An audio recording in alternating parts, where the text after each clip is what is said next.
How many frame rate drops? You're live. Hello, what's up? Oh, there we go. Okay, what's up, guys? It's Navarro Gaming here, Antonio, and Daniel. You guys know me. We're gonna hang out for a little bit, see if anybody joins. I got the notification. Nice, very nice. Hopefully, some people do. But anyway, if sir, you better put your phone on Do Not Disturb. That's my wife. Yeah. Hello. What's up? I'm live streaming and you're interrupting it.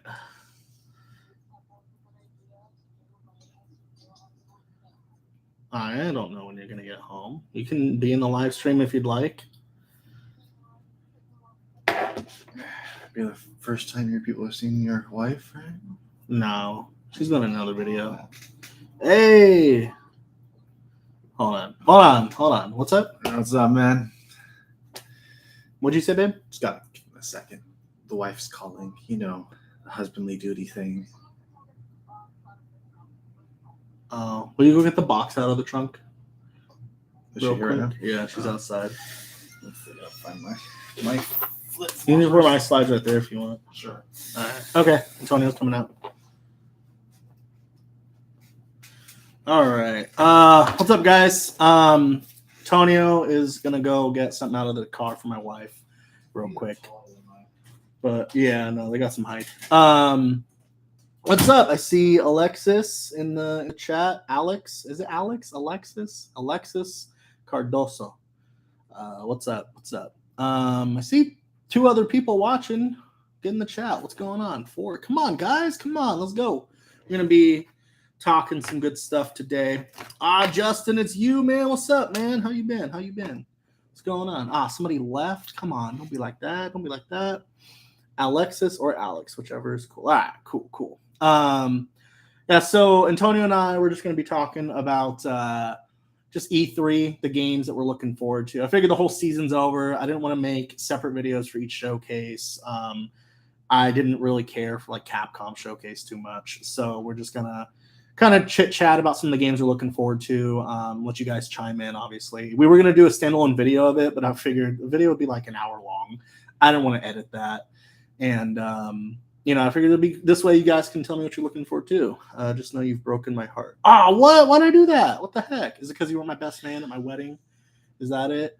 I got 4 kids, by the way, so if you guys hear screaming at any point, my son, he has autism, so he just, any noise that bothers him, he'll scream at it. We got chickens that make noises in the side yard.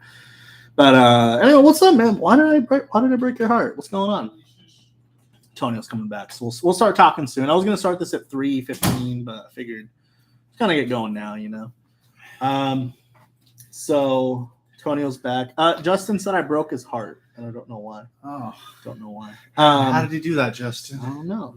Anyway, we got Alexis, Justin. We got 2 other people here, but I don't know who it is. Let's see. Caught you on streaming on Twitch. LOL, and I didn't know. Oh, my bad. Okay. I did play some Call of Duty just for shits and giggles. I didn't actually stream. I didn't have my camera mic on at all. I was just playing Call of Duty. And I was like, see how this goes. Did you ever get around RE4? Yeah, so no, I didn't. I never played RE4. So I did the remake. I got a live stream. There's a playlist on my channel, Navarro Gaming, if you want to go check that out. Mm-hmm. Though I'll let you know, my commentary for the game is I'm talking about the old generation game. Yeah, it's very much comparing. I'm not interested. I did start playing. You're good, Justin. You're good. But yeah, I did start playing RE2 on the PS4. I got maybe an hour in, and then I haven't touched it since. Not that I don't like the game. It's just Tears of the Kingdom came out anyway. Anyway, guys, let's go ahead and there's a few of us here, so I feel like that's good. You guys are appreciated. Thank you. Yeah, so Antonio's got the list of the different games, and if there's any games, if you guys got any opinions on the games we talk about, you're more. This is a live stream for a reason, so you're a part of the conversation. It was working before, wasn't it? Yeah, it's slippery. No, it was. I just didn't want to cover too much of the screen for you. It's all good. Okay. So. Well, just I need to get my hands on Tuesday. Oh, dude, it's so good. Amazing. It is fantastic. He's been playing. I stopped playing it because I started getting overwhelmed with all the stuff you could do. So I started playing Breath of the Wild again. I hate super open games and like with how many ways there are to solve a problem. Ah, man, I have completed mapping out the whole map in the chasm. And I'm just working on all the shrines, and I've done some. Is this my beautiful wife bringing us Dutch Bros? How good my wife is. It's a shout out. Let's see. Need to get my hands on. You need to complete Breath of the Wild. No, I don't. You could just jump into Tears of the Kingdom. There is some stuff like there's a house you can build in Breath of the Wild for Link and Zelda that carries over. Oh my god.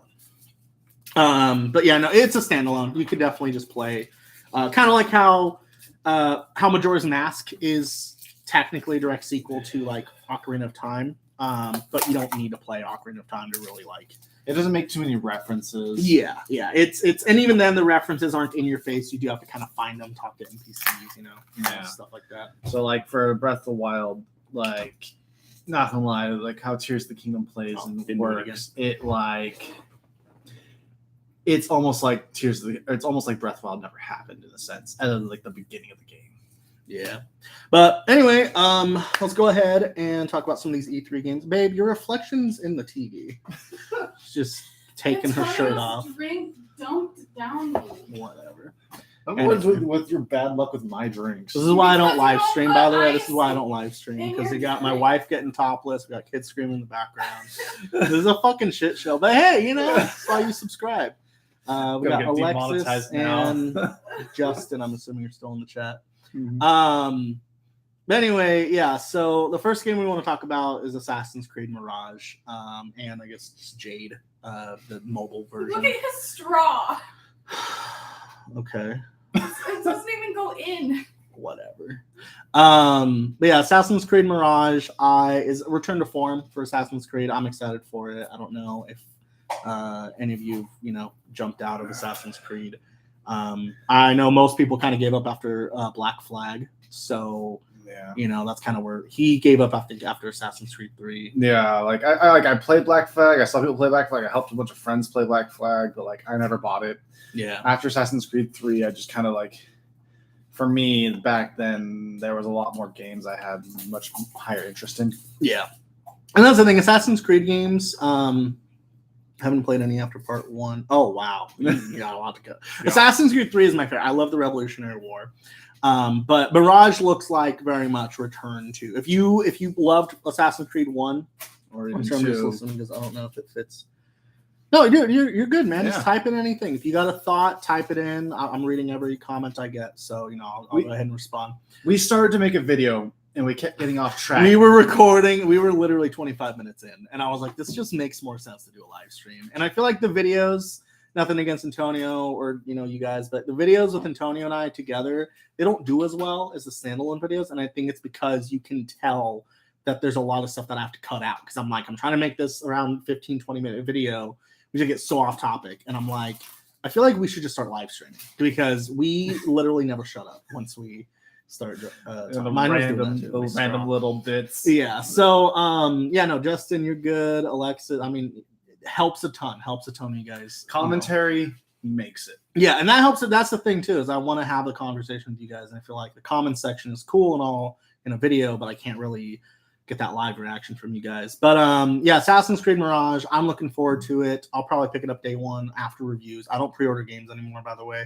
But once I see those reviews coming out, I'll buy the game. Also, you guys don't gotta follow me, but if you would help out, shameless plug, huh? Okay. Happens every time in my community. Right now, I have a poll going for me changing my profile pic. I have a couple pieces of art up. Yeah, he's been really trying to get active on his channel. If you guys want to go show him some support. My channel seems to love to make it 50-50 and keep me at this indecisiveness. Yeah, but anyway, I'll put his stuff. I'll make a post later with his account. But I want to get through these games. We're never going to get through them if we don't. Okay. But yeah, Assassin's Creed Mirage, I think we all kind of know what it is. But if you enjoyed the first game, you're going to enjoy this one, I think, a lot. And it is standalone. I just burped. It is standalone, obviously. I don't think it's connected to anything before. It's kind of a reboot in a way for the series, so that's really cool.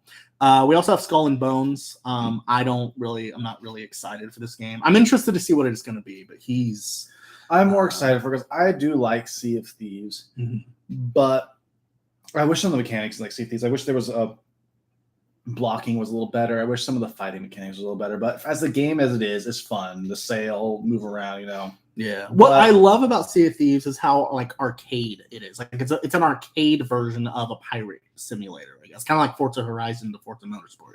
And I feel like Skull and Bones is going to go for more of that. A little more, not I wouldn't say realistic, but wait, did Ubisoft make the old Pirates of the Caribbean games like PS2? No, that was EA. I've not promised nachos. What? What? Okay. The nachos. Well, I said something about nachos. She said, wasn't she promised nachos? Oh yeah, that's for dinner. Get out of here.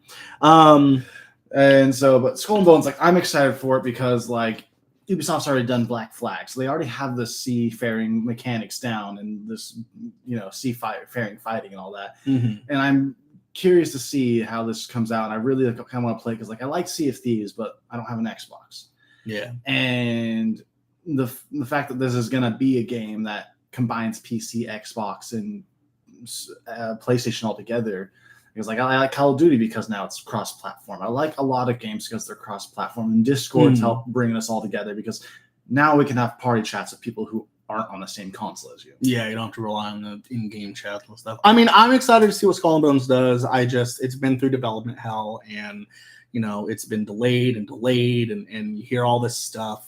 What's the one president from Nintendo that said a delayed game's better? No, it was Shigeru Miyamoto, the guy who makes Mario and stuff. A bad game will always be bad, but a delayed game could, will eventually be good, right? That's the idea behind it.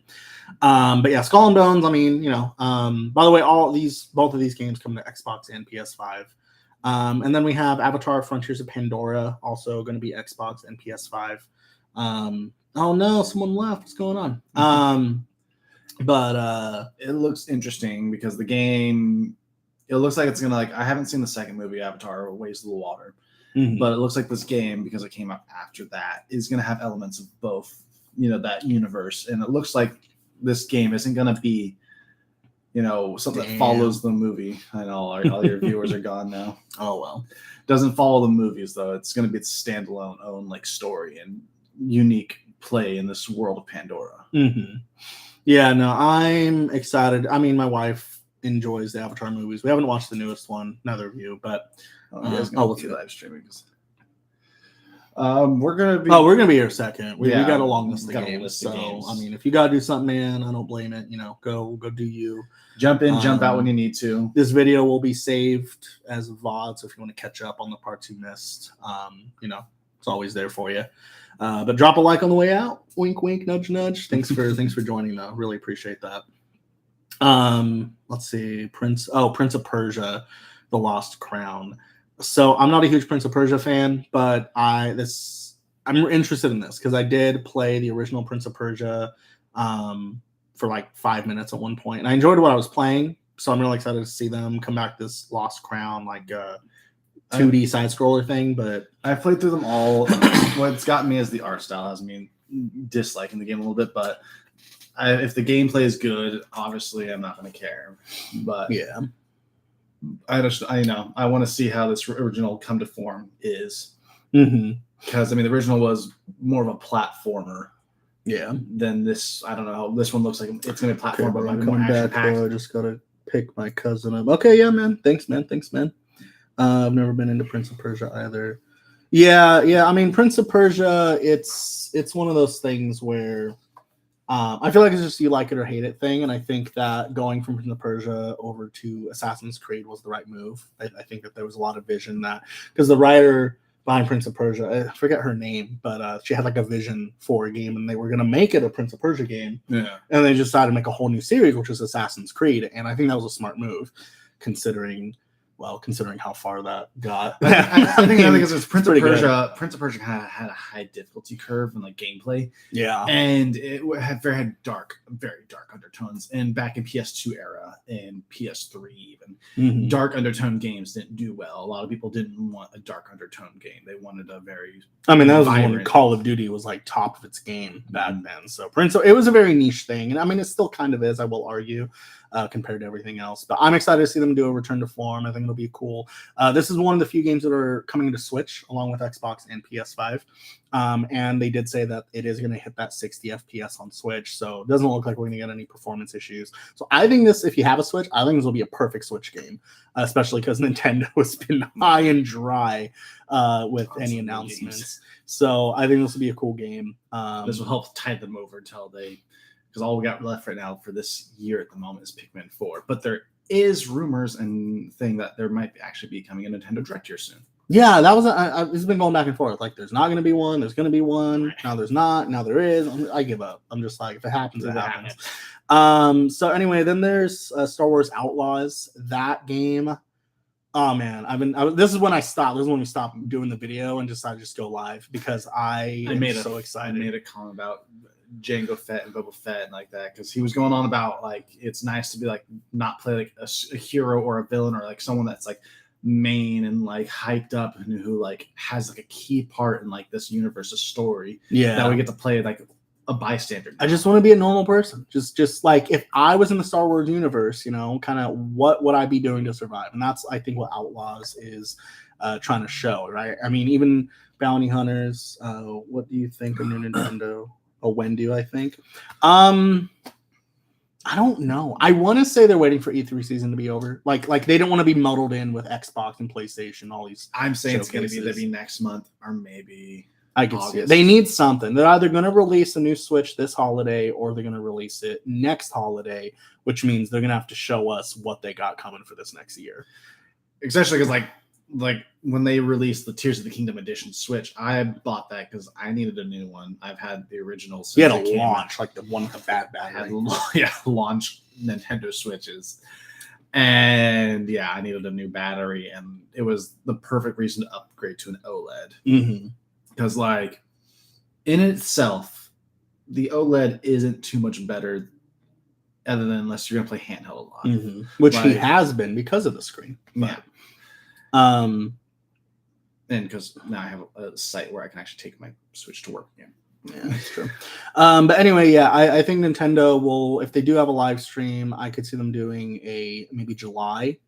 If not, the latest would be like September. I would think September would be the way to go. Just kind of give us that holiday lineup. We do have DLC coming for Mario Kart, Pokemon. I could see them maybe announcing some Tears of the Kingdom. Right? Maybe if not, they're bringing DLC to Pokemon that they haven't fixed. Yeah, that's a whole different conversation. That's a whole different conversation. But we got DLC coming, that's for sure, and I could see them announcing some DLC for Tears of the Kingdom. But look, we can't figure out how to fix your guys' graphical problems, so we're just gonna throw more content at you. That's it. That you have to pay for. So moving on real quick to Dragon's Dogma 2. I don't have any interest in this game, but he's got some stuff to say. So I played like the first game for a brief minute, and it was back on the PS3 era and all that. And also, again, one of those games where like I just couldn't get into because there was a bunch of the games I enjoyed and was more prevalent about. But I did enjoy the game, and I think the fact of like I think Dragon's Dogma came out like early PS3 life cycle, and so the graphics and the gameplay compared to like literally games months later after, like Dragon's Dogma is an amazing game, has a great story. I've seen a bunch of reviews and plays on it, but I just never went back and got into it. And the second one isn't going to follow the original story, so like you don't need that. And this new graphical adventure, it's going to be, I think it's going to be a nice breath of life, because our RPG series, not gonna lie, in modern day is kind of getting stale. Like Final Fantasy, they've changed their formula going back to 15. After 13, it got like, I enjoyed 13's games and gameplay, but a lot of people hated it. And it was like, I like Final Fantasy because even they do each installment as they are, because like yeah, the I forget the name of the system they used in 13.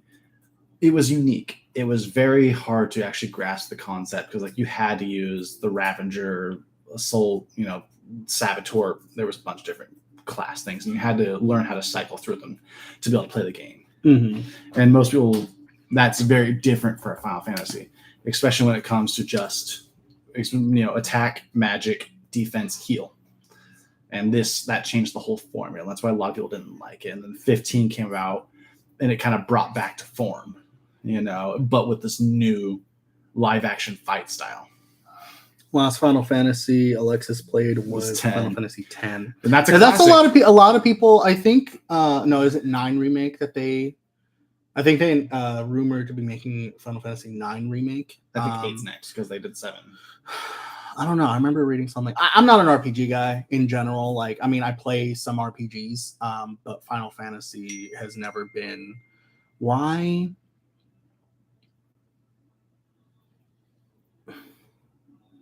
I don't know where it's at. Turn the TV off. Hit the button on the back. No, you cannot. Turn it off. Okay, thanks. Bye.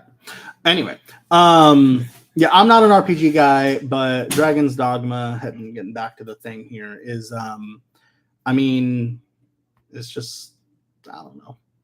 I won't check it out. He might check it out, but that's going to Xbox and PS5. Yeah, I think it'll be one of those things that he'll probably pick it up like if it's on a sale, probably. You would spend. I mean, I'm sure you'd get your $70 worth out of it if you bought it, full retail. But I feel like it's just gonna be a time crunch. That's the thing. A lot of these games, there's so many games on this list, and so many of these games, are time sinks. So it's like you gotta really pick your battles, I guess. Which is a problem. So you guys' thoughts on new Series S? Oh yeah, no, we'll get to the Series S. We have. Let me go through a few more games here real quick. We'll kind of rush through them. Kunitsugami, The Path of Goddess. That one I love the art style of. I think it was announced coming day 1 to Game Pass, and so I'm definitely going to check it out, and you'll probably check it out because at some point. Not gonna lie, the Xbox Showcase brought a lot of games. Especially a lot of all these day 1 passes they're bringing. I do have Xbox Game Pass, but I don't have an Xbox. Yeah, let's just talk about the Series S right now because we're there at the moment. Yeah, we'll just do that because I mean, there's a lot of games here that we have to get through, but the majority of them are from the Xbox Game Pass or Xbox Showcase. And Xbox, I'm sure that you heard, the whole Phil Spencer Funny or Die podcast where he was saying like Starfield could be an 11 out of 10, right? And that's not going to sell. God dang it. That's not going to sell Xbox. It's not going to make you trade in your PS5 to buy an Xbox. And that's fine, right? That you don't need to do that. But why not buy an Xbox along with the PS5? That's what I originally did with the Series S. Is I saw this price of the Series S, and that intrigued me. I was like, $300. That's not bad. And then I see what Game Pass is offering, and I'm like, it's a pretty good deal. There's a lot of games that I haven't played, right, that I missed out on over the Xbox One generation, and even the 360 because I just had a PS3. But yeah, I think, and we're coming into a situation where he's going to be in the same boat where it's like there's all these games that even if they are coming to PlayStation 5, it would be more cost efficient to just get an Xbox, a Game Pass, and then not have to spend $70 per game. Like we were looking at, there was a dozen games at least from the showcase, right? $70 a pop. And it's like, there's so much more value. I think the Series S has shot up in value. Like the value of a Series S, the value of a Game Pass subscription, especially with that 1 terabyte. I think the color, I really love the black and white aesthetic of the Series S original. And I already have a card for it, the expansion card. But he's like, like if he was to get an Xbox, I think that'd be the one you would go for. Series S 1 terabyte, and because I mean, from what it looks like is because I just also recently saw Xbox talk about they're releasing what kind of a pro version of the S. I saw a small rumor about that. No, Xbox Phil Spencer, and maybe it was Matt Booty or whoever the dude's name is, head of Microsoft. They shut down the rumors of a pro Xbox. I mean, Phil Spencer himself, he's like, there's a reason why they made a 1 terabyte Series S instead of an Xbox Series X Pros because we don't need that. I mean, we're already struggling to get 4K 60 on some of these games. You know, like look at Starfield. It's going to be 4K 30 on Series X and 2K 30 on Series S. And everyone's like, you know, I mean, that the developers say is an artistic, right, decision that that is something they want to do. They don't want to compromise the visual fidelity of the game. But overall, it's just, what would a Series X Pro give us? You know, they're right. A bigger storage is more useful to people, especially on the lower end model, because that's your barrier to entry. That's how I got in, right? I have a PS5. I got PS5 as soon as I could because I was a PlayStation like customer. And then I was like, Xbox, what are you doing? I want to see what Xbox is doing. And I waited on PS5. I waited on PS5 forever. Because obviously hard to get. He never got I got an invite to PlayStation Direct to get mine. He never got one, which blows my mind. And I've been a longer PlayStation customer than him. Like I had my online account for my PS3 way longer than he did. Mm-hmm. I actually want to change the title of this real quick. I'm gonna do this live. Excuse me. But E3. I'll talk while season. Go for it. Yeah, go for it. But so like, there's a lot of games coming to Xbox Game Pass day one that are both on PS5 and Xbox. Nice work, bro. I'm from Costa Rica. Keep going. Hello. Oh, what's up, man? What's up? But yeah, there's a lot of games coming to both PS5 and Xbox. Costa Rica. That's crazy. I love the internet. Right. I love the internet. It's so cool. And like, there's a lot of games that catch my interest, but like, I don't know if I would spend $70 on them. And then the fact that Xbox is bringing all this stuff to day one Game Pass allows me to try these games. Mm-hmm. And then if I truly like this game and maybe one on my PS5, then I can go buy it. See, that's the thing about what I was thinking about streaming, though, is when we get into like he said he has a Game Pass subscription. If there's a game he wants to try first, he can just try it on Game Pass. Yeah, you're going to deal with a little latency, you know, fuzzy resolution, whatever, but you get the idea of the game, and then you can buy it on PlayStation, which at that point, Xbox is still winning because they're still getting his money, right? And that's the point of what's going on, right? That's the whole point. But that's the thing is, if he did want to not have to spend, right, because he's paying $15 for the subscription because he has to stream it, he could go pay $70 for that game. And if he's going to do that for every single game, like every game that looks interesting, well, at that point, he might as well just get the Series S, because on top of that, if you're going to buy the game anyway, you will also get a discount. Because that's the thing another Game Pass does. If there's a game on Game Pass, and especially if you wait, like if it's a third-party game, right before they take that game off of Game Pass, they'll usually do a fat discount on the game, right? Usually like 25-30% off or something. So that is just another way to save money in that sense. But yeah, streaming the game, I think, is a good alternative on Game Pass to just stream it, see what it's like, and then just buy it on PlayStation. Like Final Fantasy 16, I'll be buying that, streaming that, playing that, and that's that's only on PS5. Mm-hmm. But like I've already played the demo, not fully. I want to finish that, but like I'm good. That's a game, like I've always been a diehard Final Fantasy fan. Mm-hmm. Okay, moving on. Yeah, sorry. So yeah, the Path of Goddess, Kinitsugami, is going to be on Game Pass if you have an Xbox, if you have access. No reason to check it out or to not check it out. I've never played Neo. I've seen gameplay. I've played Sekiro Shadows Die Twice. It looks like a more animated like Sekiro, and in that field and era, obviously not as high skill or high torture level that From Software brings, but it's going to be a kind of game like that. And it intrigues me, especially the art design, like especially how you're turning this world from a dark spirited place back to the regular world of light, essentially.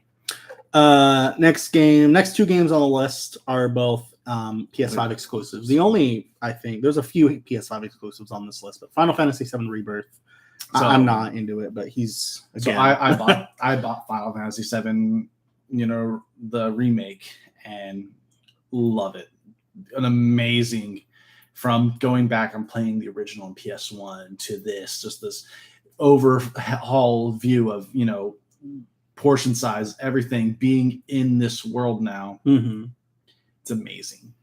Midgard was amazing to explore. They gave it a lot of life. I just wish there was a little more. Have you played Final Fantasy VII Remake? Yeah, I did remake. I don't have any. How does it play? Yeah, it amazing. It is really good. Oh, Loso Banks is in. What's up, man? I've been waiting for him to join. He's got lots to say. I know that for sure. So Final Fantasy VII Remake's play is really good. It's fluid. It's a nice combat. Like it does take some time getting used to. I still have to like go back and play and get used to. They do emphasize on like actually character swapping and learning how to play all different characters. But you know, like if you play on easier mode, if you just want to play as Cloud the whole time, you can do that. I played the game on regular and then I'm playing on hard because I want to do a completion thing. There was some stuff that you can only get doing on hard game mode. Like there's like all these document files, but it's a great game, especially if you get a PS5 and then you get the Resurgence DLC or integration. I can't remember the name of the DLC. You know, it's bad when even the fan can't even do. That's I think what's drawing me away from Final Fantasy. It lets you play as Yuffie though, and so I'm excited for Rebirth because we're finally getting out of Midgard. They're following it just like how the original game was. The first disc was in Midgard, yeah, and the second. I get that they're doing the remakes based on like the segments of the game in that sense. Yeah, and so we're getting out into the world, the big expanses world of. Not just Midgard. Like Midgard was a very small section of the game, but because of everything they put into it, that's why it was only one disc. But then the rest of the game like opens up the whole world, and you can pretty much go anywhere as long as you get the stuff necessary to move around. Yeah, and we get to play as Yuffie. So in the original, you had to unlock Yuffie, and you couldn't unlock her till like disc 3 because you had to be in the certain area to run into her. But now we're going to start with Yuffie. You're going to be able to play as Red 13. Actually, be able to play as him. Like in the remake, you couldn't play as him yet. And that's just because time crunch, whatnot. They couldn't. There's just too much. They couldn't put his game mechanics in. But the fact that we're going to have him now, I'm excited because I think it goes without saying Rebirth is going to be. I mean, just like 16 for him, instant purchase. Easily. Same with the next game. Not to cut that short, but we got a lot of games, I'm telling you. Spider-Man 2. I know he's going to... he just bought the Spider-Man Miles Morales with the remaster. I just played through both those, beat those. I beat Spider-Man and Miles Morales. Yeah. I started replaying Remastered ever since they allowed me to pay the $10. I actually gave the remaster code. I bought Miles Morales, and I gave the remaster code to one of you guys. Nate Dog. I don't remember his name. I haven't talked to him in a while actually. So, by the way, I give away things constantly. I just bought Loso Banks, NBA 2K23. So accept anything, even if it's mediocre. Give us amazing game. We'll get into the Xbox stuff. But I started replaying Spider-Man Remaster because I paid the $10 just to have that digitally. And he cringes over the face change still. Yeah, I'm not. I mean, I get why they did it. Just annoyed that they made that change. Spider-Man 2 is going to be a masterpiece for sure. And I'm excited. I think it goes without saying that it's going to be good. I don't think there's anything to say about Spider-Man 2 at this point. Like, there's nothing else they can show me that makes me want the game because I already want it. Right. The gameplay just that they showed so far, just it's like like the instant switching between the two, the story elements. There's going to be a shared, what's the skill tree? There's going to be individual skill trees. I'm excited for that. The only thing I'd be more like super excited is if they put a co-op mode, because since there's Miles Morales and Peter Parker. And and then because the movies and everything else open up to the multiverse, like that's a cash cow in itself right there for Sony. True, but they did also say that the Venom in the game, it's not Eddie Brock. It's a whole original story. So I don't think it's gonna I don't think they are ever gonna tie in these games to that in that way. But I mean, they could do like a multiverse. Obviously, the Spider-Man games we're playing are in a universe of Spider-Man. We've learned that. I mean, just to have a giant multiplayer where a bunch of people could play as Spider-Man together. That'd be really cool. Someone should do that.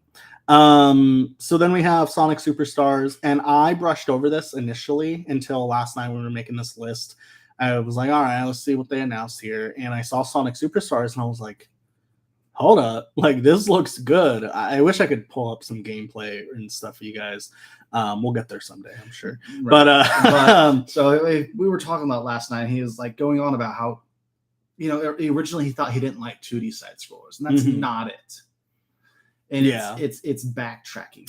Justin's back. What's Okay, up, man? What's up, man? And it's not really that 2D. He doesn't like 2D strikes. He hates backtracking. And so that's why like Metroidvania games, Metroid, I mean Castlevania, obviously. Even the Prince of Persia game, like I was a little hesitant about it, but then I heard that's more of a linear story. So I'm really excited for that. Because like that's true, man. Xbox needs real deal, some franchise, some real game. Conquer Bad Fur Day. Yeah, so okay, we'll go ahead. Fable's an amazing game series, and well, here's the thing. Here's the thing about Xbox, and there's a few other YouTubers I've been watching. I don't know if any of you guys have heard of him, but there's this YouTuber, Caffeine and Consoles, really good YouTuber. We actually started our channel at the same time, but then I went AFK for like a year. So I'll go that one. Yeah, no, you're good, man. Backtracking ain't too bad. Resident Evil is all about backtracking. Yeah, so that's the thing is I love Metroid Prime. I just don't like backtracking in like a 2D game. And I haven't played a 2D game with backtracking that I can say, okay, maybe that's an exception, right? If anything.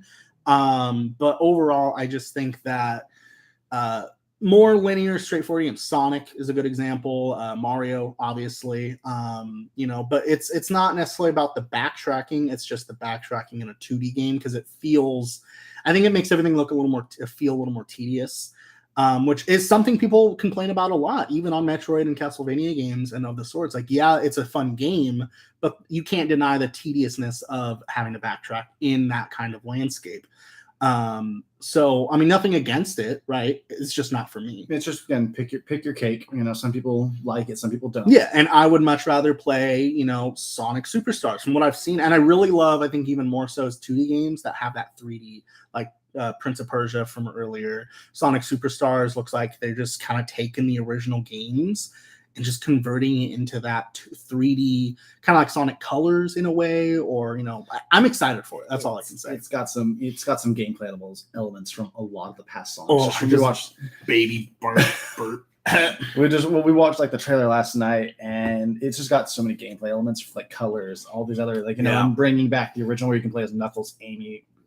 It's because it's one of the this is the first time in a Sonic game that's been 2D like this. That's 4-player. Yeah, and that's the thing too is I'm not even like a Sonic fan, right? I own 3 Sonic games, and that's Colors, Unleashed, and Frontiers. Those are the only 3 Sonic games I've ever been like, I want to play this. And this Superstars is going to be one of those games. I'm definitely getting this, and sure. And it's coming to the Switch too, so it's another. That's another. I'll probably buy it on the PlayStation because all my other Sonic games are on PlayStation, but just as a collector part of me, obviously. But yeah, it's coming to Switch. This is one of the other few games, and I think it just makes sense. We're getting another Prince of Persia. And then Eduardo real quick. So like Conquer's Bad Fur Day is it's a hard game because from the past in this day and age, that game would not fly. With how sensitive everyone is, its humor can't fly in this day and age. It would get too much backlash. That's a whole different can of worms. Me and him, like, sensitive topic aside, we don't give a shit. Yeah, we really don't. And I would love a game like that again. But I think Rare made that game too. Right? So here's the main. Just get to the main point, okay? Because he set up some examples, but the main point Eduardo and Losa are getting at is Xbox has this issue where they don't have quality titles. They don't have any franchises that people can relate with, and that is true. I can't deny the fact that, even if for those of you who love Gears of War, right? I know Loso loves Gears of War. They haven't done anything with that since Gears 5, and that was 2019, 2018, something like that. It's been a while. And that doesn't mean a Gears of War game isn't in the makes. I mean, if anything, we should be getting one here relatively soon, right? Maybe they'll announce it winter, Christmas time this year, or maybe they'll announce it early next year, spring or whatever. That could be the case. But I think overall, what people are wanting, and this is the conversation I want to have, because actually we were talking about this. PlayStation's in the same boat right now, right? We love God of War. We love Spider-Man. We love The Last of Us, Uncharted. We have these cool IPs, cool franchises, but they've even given up on older stuff. I mean, Ratchet and Clank, kind of relative. They have one game there recently. Sly Cooper. That's kind of it from the really old stuff because God of War is transferred over. Yeah. But if you look at what Sony announced at their showcase versus what Xbox has announced this showcase, both of them feels like we're entering a new era of PlayStation, right? PlayStation 3, Xbox 360, we got introduced a lot of new IPs. That's when we got Gears of War. That's when we got Uncharted, right? That's when we got these staples, and the reason why we feel so attached to them is because they're old now. But the Series X and PS5 feel like a situation for tried Halo 99, Gears of War 100. LOL, give us something that's utilized the power on Series X. Every Sony exclusive ain't good, but Sony PlayStation gamers skip. So that's the thing. That's the thing. You used to, but the games that PlayStation has announced now, they're all live service. They're brand new IPs, so it's I'm not saying that in itself is bad, but they're uncertain. We're not getting a new God of War, right? We could get sometime soon. We just got Ragnarok.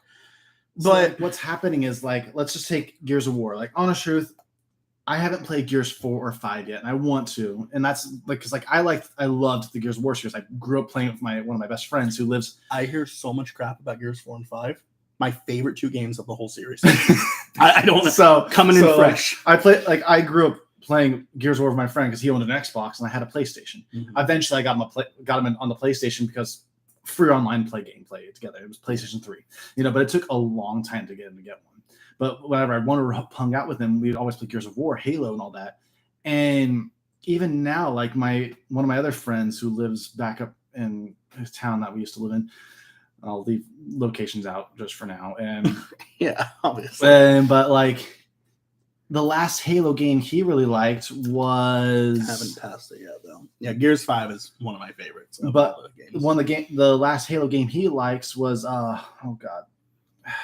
So he liked Halo ODST, and the one where you play as Reach, yeah. That was the last one he liked, and so anything before Halo 4. Yeah, that's what everyone says. Everyone, if it wasn't made by Bungie, who gives a crap, right?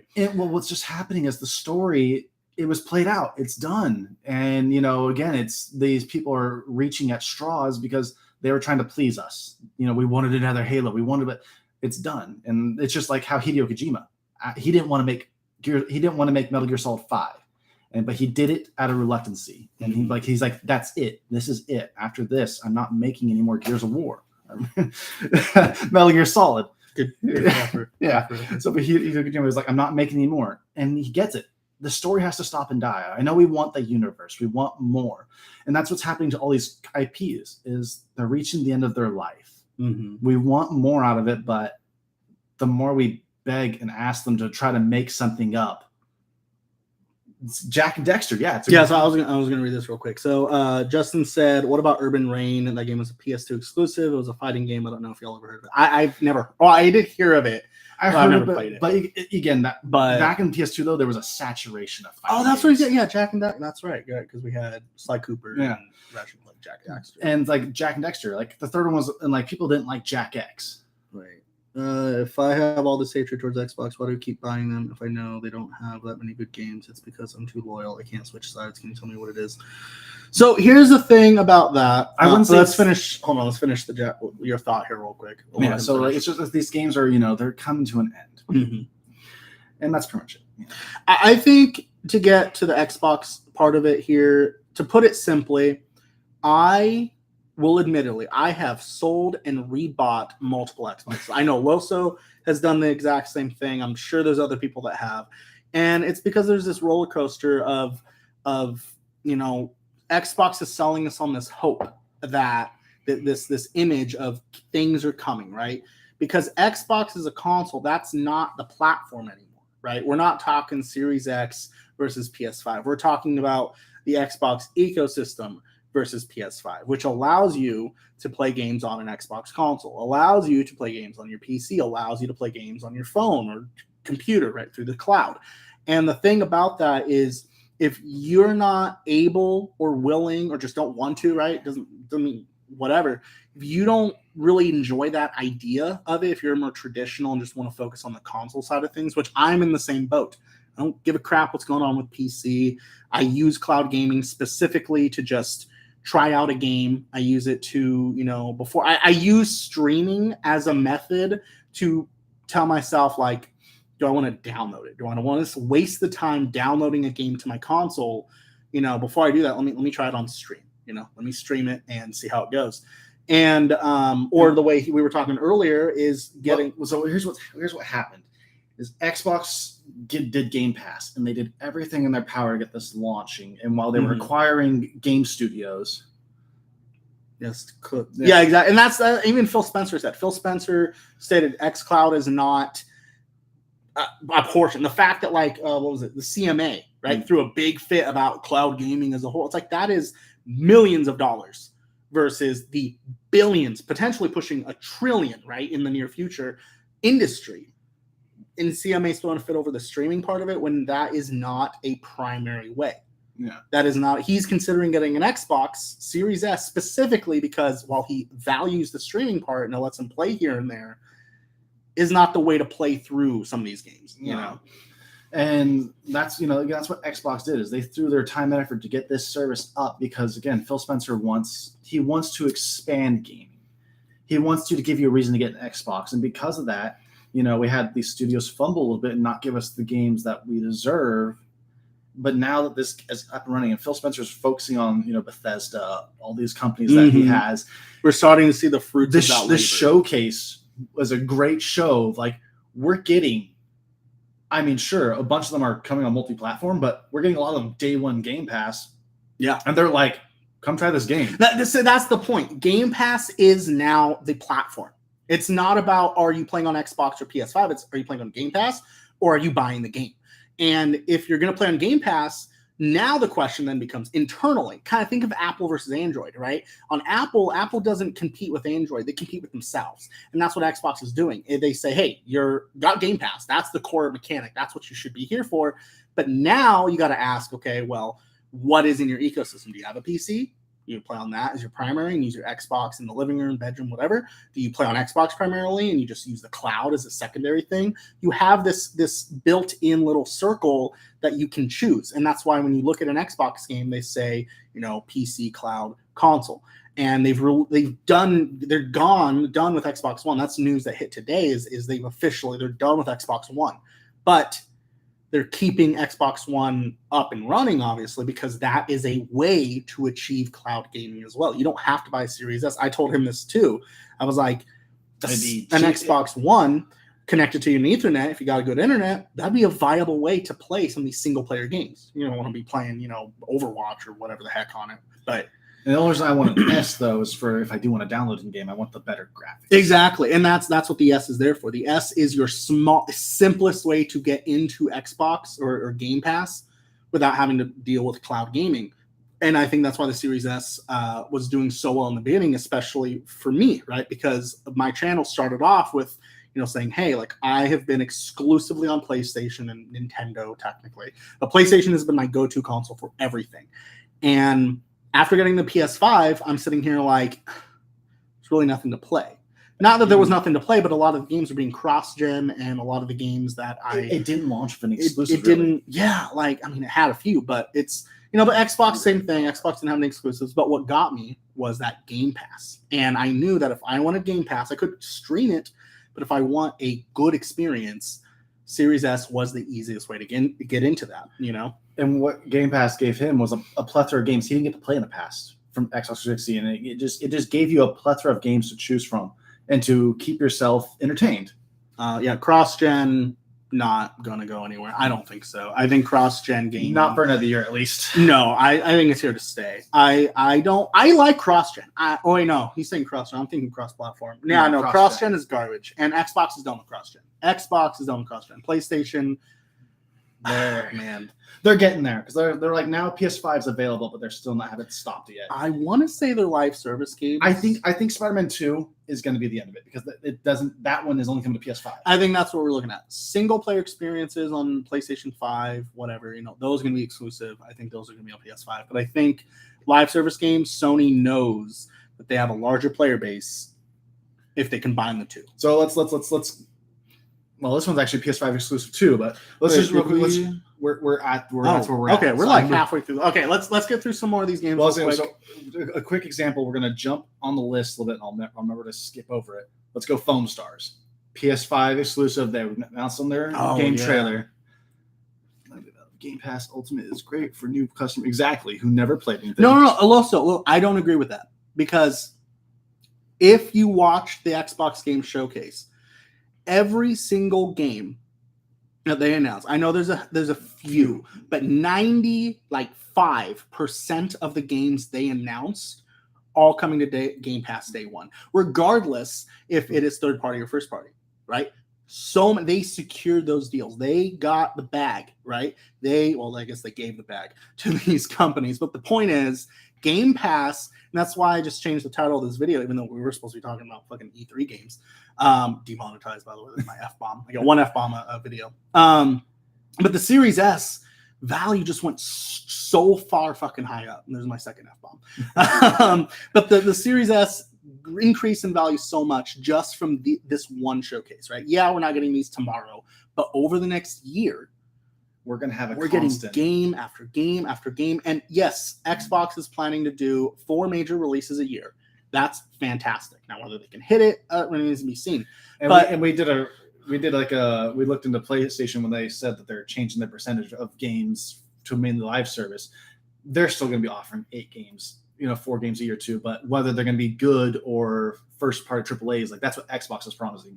AAAs. Yeah, exactly. That's exactly it. And then that's Alexa says, as a Game Pass subscriber, I thought day one announcements were great. And that's the thing is, people get so hung up on, we're the Xbox series. Like, if you're a Game Pass subscriber, yeah, you want those exclusives. You want to say, I can only play this from Game Pass, right?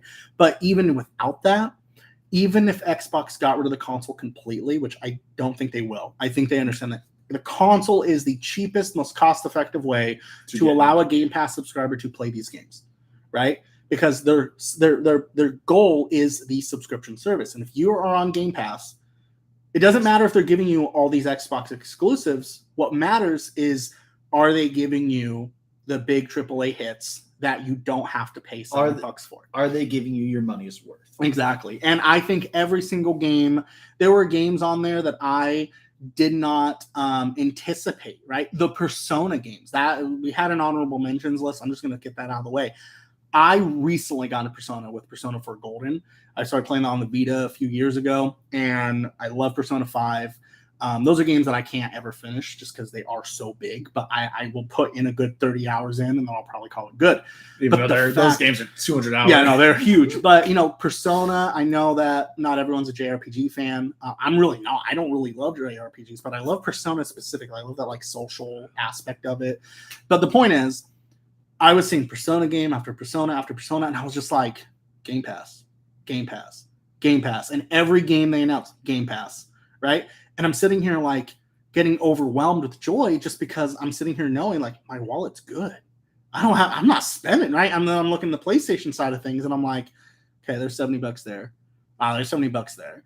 And the problem with all these games being live service, if you do have to pay $70 for any of these, I'm sure there'll be a couple free to play, right? Or PS Plus free. Here's a good example.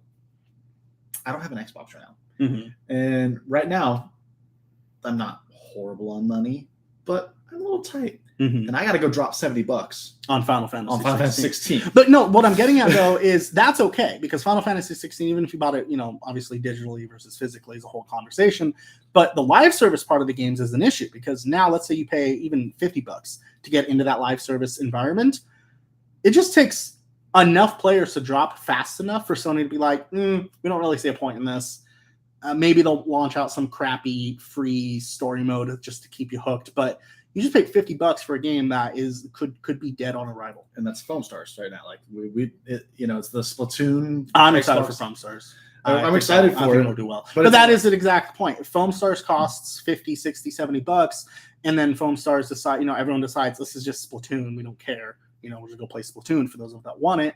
It's one of those situations where Sony's putting all this money in on these live service games that could bomb, and you're either going to be playing those free to play, which is cool, no out-of-pocket expense to you, but the chances are these games are going to cost some upfront cost, and now you're out of money versus the Game Pass part of it. you just paid your subscription fee. And as long as you find a few good games each year that you finish or feel like you got your money's worth out of that pays for the subscription. You find 3 to 4 games each year that you're like, I just didn't have to spend $60 to $70 for that. You're good to go. Oh man. So to wrap up this segment, since we're going to go through our honorable mentions real quick. The next game in the honorable mentions is. How do you guys feel about Texas Chainsaw? Oh yeah, I didn't know that was a game. I didn't know. I got a Wario64 on Twitter. If you guys don't know him, go follow him. He's always tweeting deals and stuff. I mean, getting a PS5, I'll say this, like, try to go for a bundle. Try to get a game like Ragnarok or something. A bundle PS5 is the way to buy. Don't just buy a PS5. Oh, actually, I want to touch on his comment, actually. But let me finish the Texas Chainsaw Massacre. Yeah. I don't know this. I don't know if Alexis, if you do, let me know. Is it like a Dead by Daylight Friday the 13th game, or is it like a single-player game? Because I didn't know this was a game until I saw, like, Wario say it's up for pre-order, and I was like, what? Like, what? I love those movies, and I'm just like, now it's a game. So let me know if that is single player, if it's multiplayer. I don't know. But to touch on Loso with the Spider-Man 2 and stuff. Oh, so it is going to be okay. So that's what I figured, but I'm okay with that. Friday the 13th was fun after they fixed all the issues up front. Yeah. Texas Chainsaw Massacre is going to be really cool. I'm excited for that. And then Loso, me and him have gone over this many times. So like me personally as a PlayStation owner, I have such a vast game library of PlayStation games. Yeah. I don't want to pay for anything over Essentials because I've already got a vast library. But if you don't own a PlayStation, getting PlayStation Extra is great because it gives you access to those Spider-Man games. It gives you access to, I don't know if it'll give you access to Final Fantasy. That's what he was saying, right? So he's saying he wants to play Spider-Man 2 for the Final Fantasy 16, I assume, and he can't wait to get a PS5. And that's great. But here's the benefit about those kind of games, and this is what PlayStation users, this is something he's going to be losing going forward, is games like Spider-Man 2, games like Final Fantasy 16, those will always be there. As long as it's physically, as long as they offer disc option, those games will always be there. So whether you get a PS5, right, if you can fight that FOMO, the fear of missing out, and go against that, thing of like, oh, I got to be with it with everyone, if you can go past that, then you're good to go. You can buy that 4 years from now, probably at a stupid cheap discount. And there's plenty of gamers I know personally that play that way. They are always a generation behind. Right, the PS5's coming out. They're just now buying a PS4, right? Because they can get a PS4 with probably 20 games for $100, and that's it. Oh, maybe that's a little conservative, but the point is, that's the benefit of those games. But with Sony going into these live service games, right? We're getting Fair Games, we're getting Foam Stars, we're getting Helldivers 2. Where these kind of games, you can't wait 5 years to play them, right? Because if you do, there's a chance that player base is gone. There's a chance that everyone else will be so far ahead in the game that it's going to be difficult for you to compete, even with a good skill-based matchmaking sort of system. So I would say, like, the reason I'm trying to be more prevalent on these games is only because I'm starting to stream more. I'm trying to build a YouTube channel myself. And so I got to kind of stay relevant. Yeah. No, I mean, that's a whole different conversation. If you can wait, do it. If you got a backlog on your PS4 or what console. Well, right now I know Loso, he just got a Series X. Okay, so even so Series X. He's got a ton of games coming to Game Pass in the next several months to be looking forward to. I know he's not in Starfield, and it makes me sad, Loso. I really think you'd enjoy Starfield. I really do. I wasn't interested in it whatsoever until I saw that direct, and I was like, I want to play it now. I do. Well, let's see. I want to ask your friend what's Sony's worst exclusive, also what's Sony's best exclusive. His opinion, I don't know your name. Oh, sorry, this is Antonio. His channel name is Devaro Gaming. So what's your worst PlayStation exclusive? Oh, Starfield definitely looks. Oh, it does. And that's the thing. Game Pass, try it for free. If you don't like it, move on. I think going into, I got a whole bunch of games back there. Let me go take a look at this real quick, only because it will help me decide. Exclusive. My PS4 games are in my living room, so I don't have those on the shelf. The thing is, PlayStation Days Gone was not that great. Days Gone came out at a time when all these games were at a high bar, and I recently picked it up and I played it for the first 2 hours or so. I absolutely loved it. It was very refreshing because I just finished Spider-Man, The Last of Us Part 2, God of War, started God of War Ragnarok, then went to Hogwarts Legacy, and all these games are big narrative games, and Days Gone is a narrative, but it's so open. Probably the reason Days Gone probably didn't do so good is because it came out after The Last of Us. And no, that's what I'm saying. It didn't hit that quality bar of being a rich narrative, tight gameplay. It felt very. It felt like an Xbox game. Like, I know that sounds messed up, but that's kind of the vibe. I just felt like something Xbox would make in response to The Last of Us. And see, I haven't come across too many PlayStation exclusives that are really bad. There's some bad in comparison to their other games. I haven't come across an actual bad exclusive. And their best, because it's shown through the years, is Spider-Man. Spider-Man has always been their best. No, I mean, Spider-Man hasn't always been exclusive, just this generation, just with the new Spider-Man. PS2, I don't think Spider-Man. The Amazing Spider-Man was on Wii U and crap like that. Uncharted is my favorite Ratchet. Uncharted is my favorite until I played The Last of Us. See, I love The Last of Us. For me, it was the gameplay of Uncharted. I guess in my opinion, that would be my low because I didn't get into Uncharted. Like, the game is cool, it has an amazing story, but like I also really loved Tomb Raider. Yeah, I loved the darker, nitty gritty and tougher gameplay. Mm-hmm. Like, Uncharted doesn't have like easier gameplay, but like the gun mechanics were for me where it's just the cover shooter. In its a sense, I liked Gears of War better. I liked the darker, and I liked the more tough stuff. Mm-hmm. And so that's why I never got into Uncharted. Because like when you're playing Tomb Raider and you go up and you melee people, there's little QTE things, and you have to pay attention. While in Uncharted, Uncharted is very more arcade. When it comes to its fighting style. But overall, the thing I'm noticing though with Loso Banks, the games he's talking about, they're old franchises. Yeah. Right, same with the Xbox. Like I said before, is Xbox and PlayStation are at a point where we are having to enter a new era of both platforms, and those eras we're gonna see how those play out. Sony exclusive puzzles to be too much. Oh yeah, no, that's true. Like, people complain about Uncharted. The puzzles in Uncharted, some people get overwhelmed by them. Sometimes it's like puzzle after puzzle after puzzle, battle sequence, puzzle, battle. It can be kind of annoying. Yeah. But yeah, I think Xbox has a bright future ahead of itself, and I think Sony. Yeah, Tomb Raider is really. That's actually one of the only digital PS3 games I own is the Tomb Raider, the first like reboot or whatever. Yeah. But yeah, I think that going into all these live service games, right, with the showcase that they had recently, I feel more comfortable saying, hey, like, okay, I want to get back to this list real quick because the one at the top I'm seeing is Alan Wake 2. And I have a little bit to say about this real quick. Alan Wake, the original game, Tomb Raider is badass for sure. So the original Alan Wake was Xbox 360 only, and I did play that. Yeah. So the thing about Alan Wake is I never played it because I have only had a PS3, and I think you played it through. My dad bought it. Your dad? Oh, his dad. My dad, because like when I became a little older and I had my PS3, my dad ended up buying an Xbox 360. He just bought a console to get a gaming console. Yeah.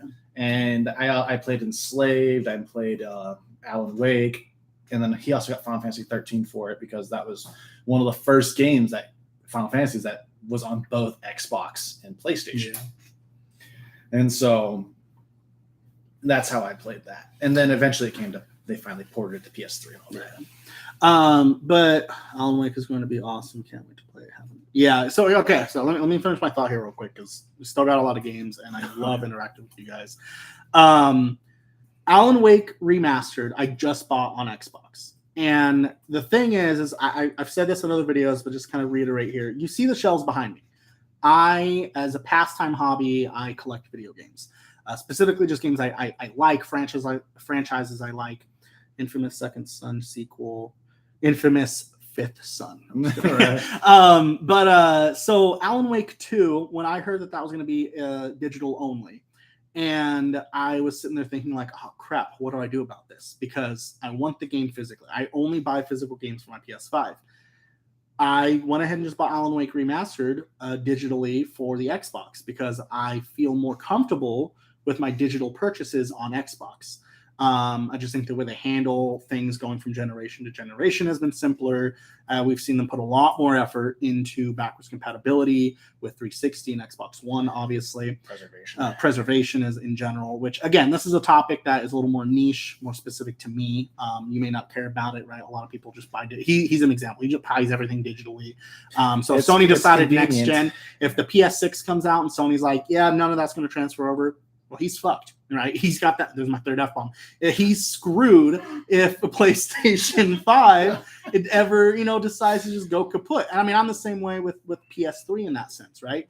The fact that I can sit here and, let's say I bought Black Ops Cold War, Black Ops 2, Black Ops 1, I don't know, any Call of Duty game from the 360 era, you can just re-download it on the Series X and S. That's one little example, of course. But the point is here is, if I'm gonna have to buy a game digitally, I'm just gonna get on the Xbox. And so for that reason, I recently picked up Alan Wake Remastered. And so I'm really excited for Alan Wake 2, even though I haven't even started Alan Wake Remastered yet. But amazing game. Oh my god, I know. And I'm excited for Alan Wake 2. I'm excited for to play through Remastered. There's another game, what was it? Hellblade? Hellblade 2. That's an Xbox exclusive. Yes.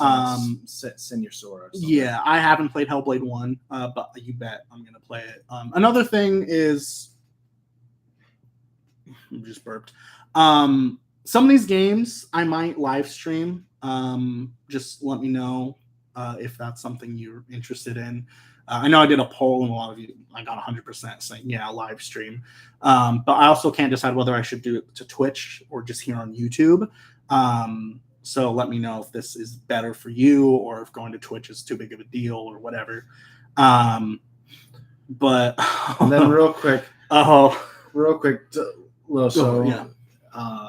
yeah, I love the Infamous games, and that's an IP that could definitely still be revived. YouTube. YouTube. Yeah, YouTube. I figure that's easier for everybody. And yeah, how Infamous Second Son ended, it left on a kind of a cliffhanger, but at the same time, it wrapped up the story. Yeah, and that's the thing I hate is like there's all these franchises like Infamous. What's another one? Well, for the long time it was God of War until we got the 2018 reboot. Yeah. What was that? Is that my phone? Your phone? No. There's so many franchises that Sony has, like SOCOM, Killzone, for example, that I would love to see them do something with. But instead, they're putting all this money into brand new IPs when I think a live service SOCOM or a live service Killzone would do so much better than something like Fair Games. Right? Because I think people are excited for Fair Games only for the fact of like Brink. I liked Brink. It had an amazing gameplay. Especially if they bring the parkour mechanics into that game, I think it'll be an amazing game. But they have to make it like a good predecessor to Brink because that's the way it's got to be like. Because Brink had a huge following. Like it didn't sell well, but it ended up getting a huge following. And if they can bring that back, yeah, Sony's but that was who made Brink? Was that EA or Ubisoft or someone else? I think it was a different company. I can't remember. Real quick, I do want to move on from that because the next game on the list is something that I just recently heard about. Pal World. Is it? It's described. Yeah, it is described as Pokemon but with guns. And I learned last night when doing a little bit of research for all these games, Pal World is actually an exclusive to Xbox. Because it's on PC now, I believe. I believe it's already on PC or it's coming to PC. I don't think it's going to be coming to Game Pass. But from what I found, I can't find any confirmation that Pal World is coming to PlayStation 4 or 5.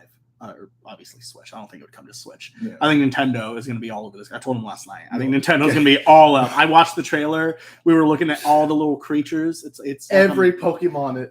Every I don't know, monster. Every monster looks exactly like a Pokemon. Tweet. Yeah. If you were ever even remotely interested in a Pokemon game at any point, I think Pal World is going to be the game because You collect monsters, you give them guns, and you send them on killing sprees, and that sounds like a freaking blast. Almost did another F-bomb. But anyway, I don't have too much to say about that because we just got kind of like the we don't have a lot of information on it, but Yeah. it looks like it looks great. There's also a game that we had a lengthy conversation, and I don't really want to redo that whole conversation, but Lies of P. This is coming to Xbox and PS5. It's a Soulsborne, but with Pinocchio. I don't know what it is. I'm not a huge Soulsborne kind of person. I like those challenges. He loves those games. I mean, I don't like I love Star Wars Jedi Survivor, and that's probably the closest to a true Soulsborne I've ever gotten to, just because of the difficulty curve and some of the elements there. But this whole Pinocchio part of it sounds really interesting. But yeah, so I don't know. I mean, gameplay had a steampunk vibe to it, Victorian setting. Looks really interesting. I saw the gameplay video, and it just the combat mechanics, the world, the overlay. It looks really interesting. It really does. And like it's untraditional in the it's Pinocchio, but like you're not gonna have the nose growing, or maybe your face. Something up with his arm. His arm was mechanical. Yeah, I thought that was interesting. There's a possibility maybe his face or something about his body does change because it's all about either telling the truth or lying. Yeah, and maybe the more you lie, the more hideous he becomes or something. But I don't know. I'm excited to try it out. Another game, and this was a huge deal when Sony announced it and the information came out. Metal Gear Solid Delta Snake Eater. I don't really like the whole Delta thing. I think they should have just fucking left it out. Yeah. But Metal Gear Solid 3 remake, PS5 and Xbox, and that was a big deal. I know because for the longest time it was PlayStation exclusive until remade on Xbox, and then on top of that, when Nintendo 3DS remade the game. Yeah, that I thought was insane. But yeah, I mean, I'm going to be honest with everyone here. I've played Metal Gear Solid. What's that game he won? Twin Snakes? Yeah, which is the first game, essentially. Yeah, I played that a ton, and then I sold it to GameStop because I'm an idiot when I was a kid. And now that shit's like $150, so rest in peace. But Metal Gear Solid 3, I know, is the chronologically the first game. And I'm really excited to just dive into that. I'm really excited that it's coming to both platforms, not as a main thing. I might buy this physically on PlayStation, but I'm excited that's coming to more than just PlayStation because I think Metal Gear Solid. See, I played all the Metal Gear Solids. The only one I never got to play were the one on PSP, but then I got them later in the collection. Yeah, and that was because I just never owned any. And that's the thing too is I've been tempted to buy that HD collection or whatever that's on PS3. But it's like $50. But then I'm also thinking, well, if they're going to be remaking at least the mainline games, because besides Twin Snakes, I've played a ton of Metal Gear Solid 5. The Phantom Pain. Ground Zero. Yeah, I never played Phantom Pain. I have Phantom Pain. I never played it because I played a bunch of like the prequel or Ground Zero is the prequel. Yeah, I played so much of that I just got burnt out. But Metal Gear Solid Delta. Whatever. Really excited for that. What's your thoughts on Helldivers 2? Oh, we're about to get to that. Actually, that's the next game on the list. So we'll just Helldivers 2. So I know that first Helldivers is this like isometric thing. I saw gameplay of Helldivers. Did not give a crap. I have Xbox Series S and PS5 digital edition. I can't get no physical copies, but hey, it's all good. Yeah, no, I mean that's fine. I completely I don't want to stray away. I do want to talk about Helldivers, but real quick, I acknowledge that physical media is dying. Right? There's no reason to fight for it anymore. As sad as that sounds, I'm full digital on my Switch. I'm full digital on my Xbox. The PS5 will probably be the last PlayStation console that I go digital with or physical with, which is why certain games. I'm actually like our biggest gripe about losing physical media is just like we grew up 1996, our birth year. We grew up with cartridges, games, collections. And we can go back at any time and pop those games. You see behind it, we just got the CRT, we got the GameCube, PS2, Deathstalker. What's up? But it's like yeah. we can go back at any time and pop those games into the original console and play it. Yeah. But in this digital media, like just take Nintendo as a perfect example. Mm-hmm. You take the Wii. That's what I was talking about too. Is actually we were talking about a whole different subject, but yeah, renting games as a kid, Blockbuster. Oh man. But Wii is a great example. Like everything you bought on the Wii, you can no longer download now because they closed the store. Yeah. And so if you're even re-download, I understand if you want to close the eShop, right? Nintendo closed their eShop. I get that. Even Sony said that they were going to be shutting down their PlayStation Store at one point, and then everyone just bullied them, and they were like, "Okay, sorry," and that was hilarious. Win for the internet. But it was just so sad when I like heard that. Oh yeah, you can no longer re-download things from the Wii shop, right, onto your Wii. And I mean, to be fair, those games were very minuscule, tiny. I get it, right? Not huge. And most people probably at that point probably didn't care. And that's what Nintendo's writing on, I guess. It's just kind of like, when they wait long enough, people don't care enough to throw a fit. But if your Wii breaks, yeah, what? And you had anything digital? What was that? I don't know. You're all like, I was just pausing. Look like you're having a seizure. I was like, what the hell? I kind of was like pausing and thinking while saying it. Was like, okay. Wii, your digital content. And I didn't have a bunch of digital content on my Wii. I had a lot of physical games with that too. But like, once that breaks, like anything I did have digital, like I did buy because I loved the Legend of Zelda series. I bought Link to the Past again digitally on the Wii because that was one of my first games I played. But it's like once that's gone, it's gone. Nintendo isn't going to give you your money back. They're not going to give you back your time. I want to talk about Los's comment here. So he says he hates that a game is $80, but on disc it's like, So actually, here's the thing about that is the thing I don't agree with, and this is... Well, I think it's a little more expensive too because he's in Costa Rica. And no, Loso's not. Loso, that was Eduardo. Oh, Eduardo. Yeah, he hasn't. I don't know if he's still here. But the point is, though, is Alan Wake 2 is a prime example, right? That game's digital only, and one of the reasons they said was so they don't have to hit that $70 price point. And that's fantastic. From what I've seen of the trailers, Alan Wake 2 seems like it's going to be a full-fledged, like $7 game.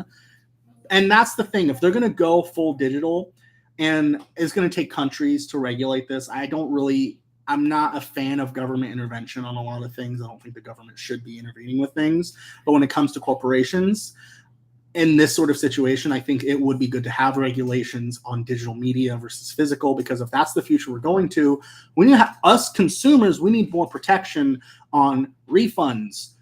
We need more protection on, how do we try out these games now, right? Because if in the old day, right, traditionally, if you're not sure about a game, wait a little bit, it goes used, you go to GameStop, and then you try a used copy, and then there you go, you save a little bucks. And if you don't like it, even if you did buy a brand new copy, if you don't like it, you can go sell it. I know a lot of stores don't let you return a brand new copy of a game once it's open, but you could still sell it and get most of that money back.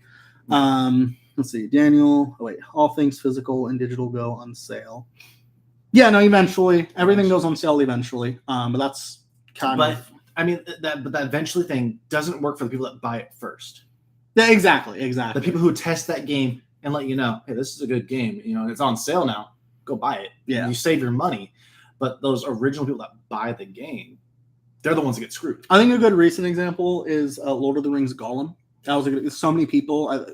Negative reviews. People were super excited for that because Lord of the Rings games don't come around that often. Yeah. But Lord of the Rings Gollum, I think, was a good example of people who bought the game, and it was much easier for them to get rid of that game, after buying it and realizing this is terrible because they bought it physically.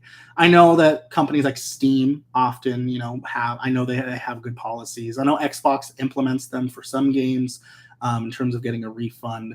Nintendo is just go screw yourself. That's their policy, basically.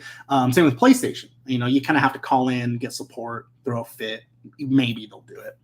Let's see. Daniel, when game is $80 digital, but on CD it's $10, do you still buy the digital or physical? So that is... It just depends. Like, again, how is PS5? I collect franchise, right? So that's Alan Wake 2. Because Alan Wake 2 is going to be digital, purchased Alan Wake Remastered digital. It was on sale. I only got it for like $11. Really good deal. But it was on sale physically, like at Target and Best Buy as well, for like $15. Not a big price difference. But the reason I bought Alan Wake Remastered digitally on my Xbox is because if I'm going to buy a digital game, I've said this before, Xbox is my platform of choice. And it just makes sense. The only reason I buy physical games is if it's a part of a series that I love, like Hogwarts Legacy. I love Harry Potter. Always have. I have a bunch of Harry Potter games on PS2, and Hogwarts Legacy just made sense to just get physically. But then there was a game, Call of Duty, that is actually a good example as well. Modern Warfare 2, when that came out, once I heard the disc was just an access code, had 70 megabytes of data on the disc, I was going to get that digitally. I bought it on an Xbox. I did actually eventually buy it digitally on PlayStation as well, because I'm a fool, but we don't talk about that. Me and you to play it when I'm here. This is true. But yeah, so Helldivers 2, back to that real quick. Moving on to it from it. I don't know. Helldivers 2 looked good. So it's a PS5 exclusive? It is a PS5 exclusive. So that's the only PS5 exclusive that I saw that I was like, besides Spider-Man 2. But yeah, looked really good. Foam Stars, we talked about that recently. We'll skip over that. I just reiterate, I've always been fascinated with Splatoon as a concept. So to have that, plus characters look really appealing. That's all I'll say. Tower of Fantasy. Okay. My wife knows. Tower of Fantasy is a PS5 exclusive. But just like Genshin Impact, it's also apparently already a mobile game. So I'm not gonna get it on. I'm assuming it'll be free to play if it's a mobile game. Tower of Fantasy. That was the one that. That's the one that's like Genshin Impact, but then it's like you go underwater and stuff. Yeah, kind of had that theme. I think it might be the same developers. Real quick, let's touch back on Helldivers 2. Oh, sure. So because we were saying earlier, so the first one was isometric, meaning top down. Fixed camera angles, other things. Yeah, and that kind of gameplay kind of deters him. But Helldivers 2 looks like an over shoulder third. That kind of gameplay in what Helldivers is, unless it's like a twin stick shooter, that isometric thing doesn't work for me. But I think like Metroid is a good example. Metroid Dread, played the demo a dozen times, couldn't get into it. But Metroid Prime, a different story for me. And I think Helldivers is the same way, and it's just the kind of game it is. Helldivers being this shooter, and it's really all it is. It looks fun. It looks really good. Going back to a classic horde survival game, and the comedy, the way they opened up the game, right? But I love if a game has good comedy. Yeah, 10 for it. Because like another game, what the fuck? I'm a truck driver. Forgive me. Because like another game we saw that was a shooter was this military one. It was on the Games Fest. Looked really really good. Oh, was that zombie one? Yeah. It was. I forget the name of it. I thought you put it down as an armor one. I thought it did. Anyway, we have South of Midnight. So now we're getting into the Xbox exclusives. What? We need to marking these off. We're terrible at this. This is our first live stream. Okay. Plucky Squire. Oh, okay. Yes, this is coming to Xbox, PS5, and Switch. And I really think, as long as it performs well, will be an excellent Switch game. But looks really cool. It's probably not a game for everyone. It kind of has It Takes Two vibes in terms of like the overall aesthetic, gameplay. But this it's a unique dynamic game that doesn't come around very often. This whole 2D and 3D world swap out. If anybody's ever played The Legend of Zelda Link Between Worlds, if you've played that or been interested in that, I think this will it'll scratch that itch. Being able to go from 2D, 3D, really cool game. I don't know much about it. I know the thing is though about the Plucky Squire is actually already on Steam. It's been out for a while. It's not a brand new game. It's been a PC game. It's just finally coming to console. Finally coming to console. Yeah, it's just like how Binding of Isaac was. Yeah. It was a huge game on Steam and computer, and because it got so big, it came to console. Yeah, and I said, I think the Switch will be the best way to play it because the Plucky Squire, from what I've seen, looks like it has a good drop in, drop out kind of thing. Play a level, move on. I think the Switch will be a good platform, but it's coming to Xbox and PlayStation. Then we have Clockwork Revolution. So now these are all the Xbox exclusives except for the last game. Clockwork Revolution. if you like BioShock Infinite, I mean, it's coming day one to Game Pass, and it looks really cool. I'm usually not a fan. I was telling him last night, steampunk, that kind of thing. Not really a fan of it, but if you add a lot of vibrant colors, because I'm like a 5-year-old kid, I'll be into it. You put Teletubbies and steampunk. That's why it's like why he didn't like BioShock 1 and 2. He didn't like so much. No, darker not tone. really at all. But you throw him in BioShock Infinite, the bright colors, the more vibrant open sky. Yeah, it felt obviously less claustrophobic compared to. But yeah, Clockwork Revolution is going to be good. Fable, I think that goes without saying. I know Loso Banks. Fable is going to be it. I'm really enjoyed the humor in that one too. It's a nice return to form 2 game. Yeah, because like Fable, like I played the original Fable and all that, and like it's a fun game, but going back and playing on the Xbox, slow compared to the newer, like especially in like. But my kids just slammed at my door. Forgive me. Hey, real quick before we finish up, we got a few games left. For any of you watching, you could drop a like real quick. It really helps me a lot. I really appreciate that. And, gets more people having in the conversations whenever we do these live streams. I think that's next one's more on you talking about it. What is it? Oh, yeah. Okay. So this is a very niche game. Microsoft Flight Simulator. Why I gotta go to the bathroom. You go for it. Okay. Microsoft Flight Simulator is it's a very niche title. And I'm not really a simulation kind of guy, but Flight Sim 2024 with the career mode specifically, I think it's gonna be great. I'm the kind of guy that loved lawn mowing simulator. This is very stupid, but it was a really relaxing game to just get home from work, sit on the couch, and play that for an hour, and then go to bed. I think this is gonna be the same thing. I liked Microsoft Flight Sim when it like launched early with the Series X or whatever, but it didn't have much to do. Oh, thank you, Deathstalker. I appreciate that. Loso, he said, Daniel, do you feel the Xbox Series X graphics are slightly more sharper on the Xbox than PlayStation 5? Do you agree or no? It's a game-by-game basis. I mean, if we're being realistic here, I know a lot of games have been, how do I put this? If you watch like Digital Foundry or anything, they'll find that games usually run a little better on PlayStation 5, even though it's technically less powerful. And that's because if a developer is making a game for all platforms, they're going to put the effort in for the platform that is better selling, right? That's just basic business. But I haven't come across a single game personally that performs worse on one or the other noticeably to the point, right? Yeah, some games will have a lower base resolution or don't upscale as well or drop frames a little more here or there. I've never had a situation where I feel like I'm getting a terrible experience specifically on Series X to PS5. As a PS5 user, and also have played the Xbox Series X, yeah, the graphical fidelity, they both have their own ways of... Yeah, the feel that you're talking... Oh, Deathstalker. Yeah, so the Series X, I mean, if you're playing the exact same game, I think the controller makes a big difference. Personally, I think the Series S controller or Series Xbox controller here is much more ergonomic, and there are certain games that I feel like are better on the Xbox, which is why when it comes to any competitive sort of games, Call of Duty, Apex, Fortnite, Overwatch, Rocket League, any games like those, I would choose to play on the Xbox.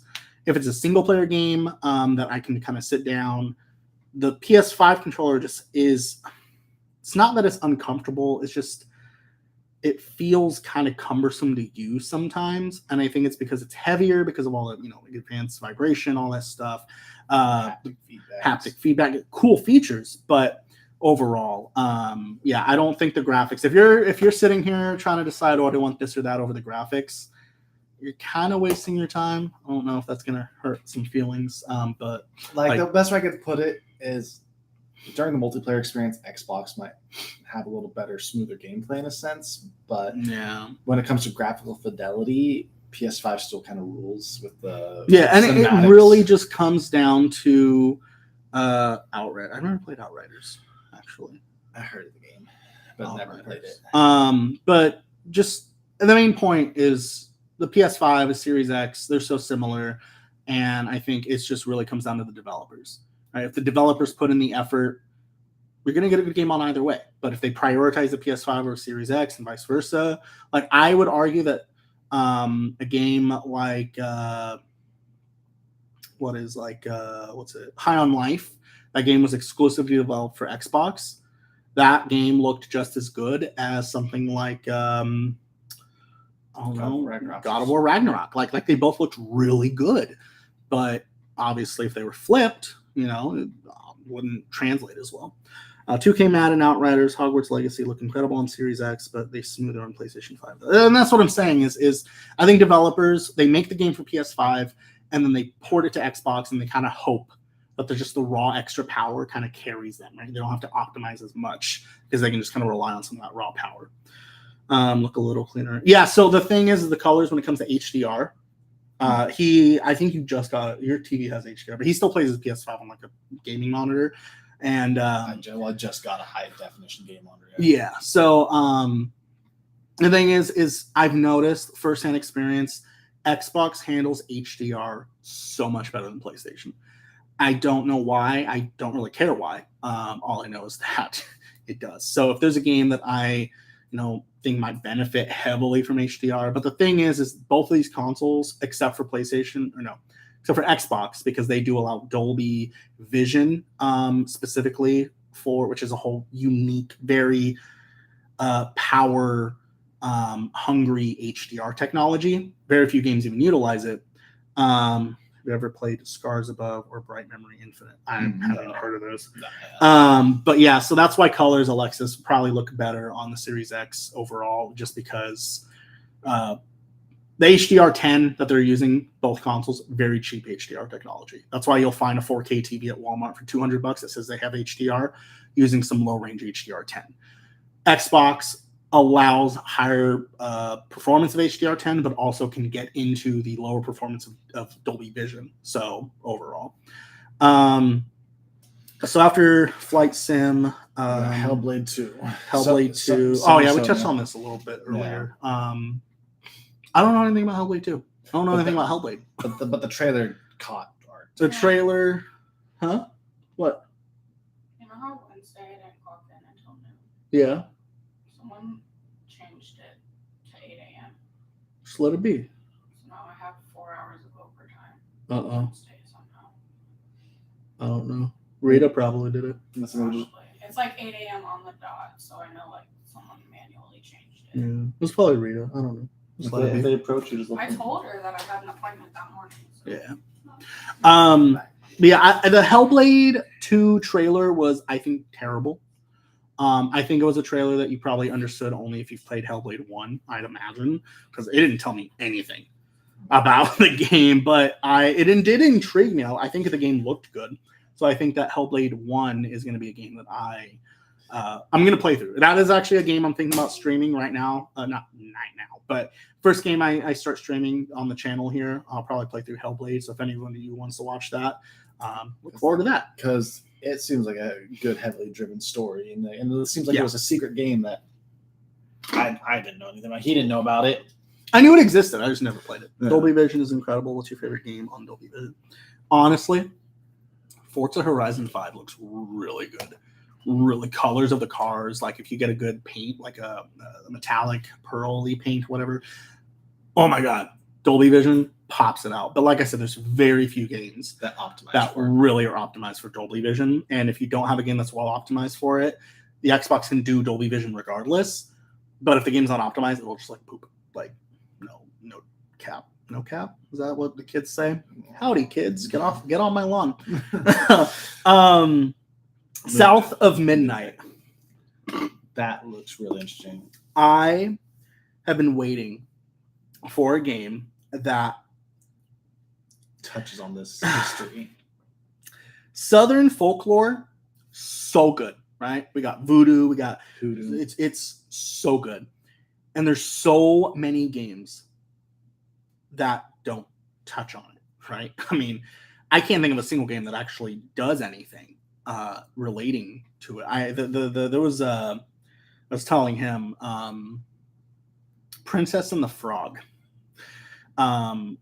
is the closest I think mainstream media has gotten in recent history to exploring any sort of that area of history, Southern culture where yeah, segregation was finally gone. yeah. But anyway, the point is, we didn't get any information really outside of just the art style looks cool. I've read a little bit on what the story is supposed to be about. It's going to be a single player, third person like action adventure game. Exactly the kind of games Xbox needs. So this coming to Game Pass day one, Xbox exclusive. Definitely looking forward to it. We get into Starfield. I'm not going to spend too much time on this, but I think at this point, Starfield is one of those games that after that direct, if you watch that direct, you either know if you're going to want it or not. It's very straightforward. I want to try it.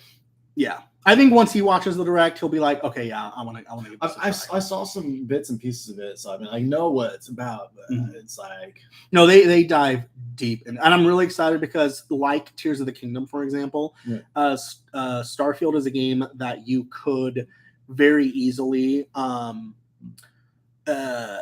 what's the word? You could just keep it linear, just kind of go boom, boom, boom, do your objectives and get through the game. Or you could just go wild with exploration. The only thing that I had a few concerns with is just like Tears of the Kingdom, you give me too many options, I get a little overwhelmed when it comes to like ship building, because you can customize your ship galore. You can add every little piece and bit to it, bits and bobs, as people say. I hope that there's a streamlined option, kind of like a quick option, kind of like, hey, of all the things I have unlocked, here's a ship blueprint. Just kind of, give me a blueprint with the best pieces based on my scenario, right? If I'm going to be smuggling, running item, or running cargo, just give me a build that works. Just preset it, because I don't want to spend too much time on the ship. I want to spend more time getting to the planet, exploring asteroid belts, whatever the heck's going on with that. So Starfield, I think, really cool. Yeah. Towerborn. So this game looked really interesting. That's the one that's the like Castle Crashers, but like the 3D art style. Oh yeah, like Castle. Oh yes, that is going to be a game. Sorry about a game. Is it being overhyped? Oh yeah, Death Stalker. You told me about that. I can relate to that. The overhyped thing, not wanting to do it.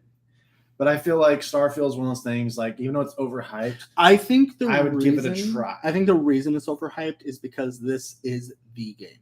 If Starfield does not perform well, it's gonna cripple Xbox. It's gonna cripple. Yeah, cripple is the right word. It's gonna cripple Xbox reputation. Huge.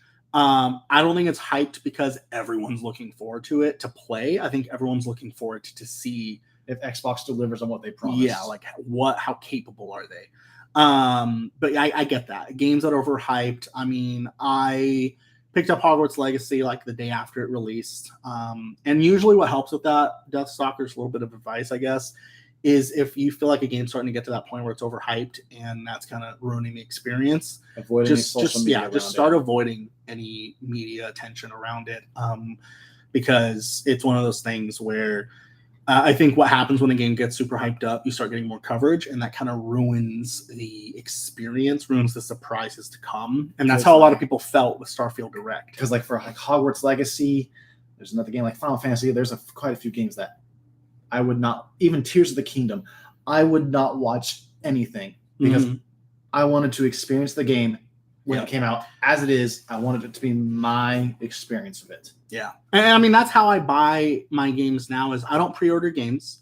If it's a game I know, like Hogwarts Legacy, Tears of the Kingdom, I know I love the IP alone, like the base, what it's based on. And all I need to know from reviewers, I go to IGN, GameSpot, whatever. I watch a couple reviews. If that, maybe I'll just look up the overall score and read their takeaway points, but I will just look up the review. Is it good? Right? Does it meet the requirements of a good game? Yes, I'm sold. I will buy it. If it doesn't, I'll wait for it to, if it's like a mediocre, maybe wait for sale. But if it's just bad, like Gollum, Lord of the Rings Gollum, I knew nothing about it until after the reviews came out. And I was like, sorry, right? Yeah. Maybe I'll buy it for like a buy 4, get 1 free GameStop sale or some crap like that, whatever. Make it my free game. By the way, real quick while we're on that. Okay.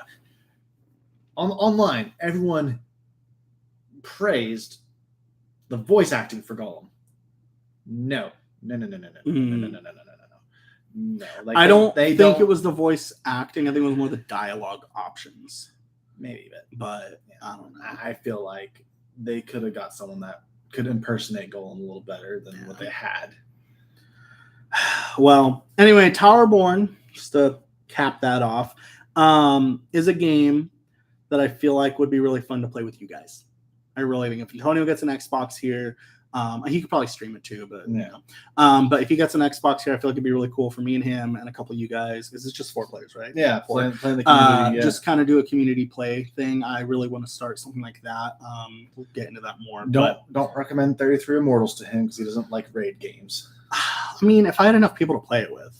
I mean, if you're a fan, like if you guys want to play 33 Immortals with us, I'd be down to play it. But yeah, I would like to start getting more like, maybe sort of Discord or something. I don't know. We'll figure that out. Dungeons of Hinterberg. I think it's really cool. It's like a third person, kind of has like, what was the word? Not Tears of the Kingdom. For me, it feels like if you've ever played a Tales of game, Tales of Symphonia, Tales of Arise. Yeah. If you ever played a Tales, it has like that art style of it. Yeah. And the combat mechanics is more. Yeah, I don't know if Starfield. Hold on, real quick. Also, I don't know if they confirm Starfield's going to be Dolby Vision supported. If it is, let me know for sure. Maybe Google it for me real quick. But I don't know actually. That'd be interesting because Starfield would really benefit from. If I had to say the combat style, it would be like Kingdom Hearts. If you ever played Kingdom Hearts. But with less attack options, it's just probably more mainstream. Or if you play, what's another good game? Even if you've ever played Horizon, like the fighting style like that. Yeah. No, I think Dungeons of Hinterberg will be a good game. Kind of like the way Hi-Fi Rush was. I don't think it'll be a game that gets everyone to buy an Xbox or something, but I do think it's going to be a game that between a big release, it's going to be the perfect game to just kind of sit down and be like, you may not even play through the whole game, but you'll spend a good 10, 15 hours on it or something. Are you going to buy Immortals day one on Xbox 3-party game? What? Are you going to buy Immortals? Or you mean the 33 Immortals day one on Xbox? Yeah, no, that's a multiplayer game. If I were to, I buy all my multiplayer games on Xbox, I will buy that digitally. I'd probably, if I were to play that with you guys, I play it on my Series S. I stream it through, I have a capture card here for the Series S specifically, so I can stream to YouTube because you can't do that natively like on PlayStation. Unfortunately, that's the one thing I hate. But yeah, I have my Series S hooked up right behind my computer here, so ready to go. If that's something you guys want to play, me and him, you guys, 33 of us. I think that's a perfect Twitch games, what they call them, like the game that streamers are going to be playing. Really cool to get the community together for that.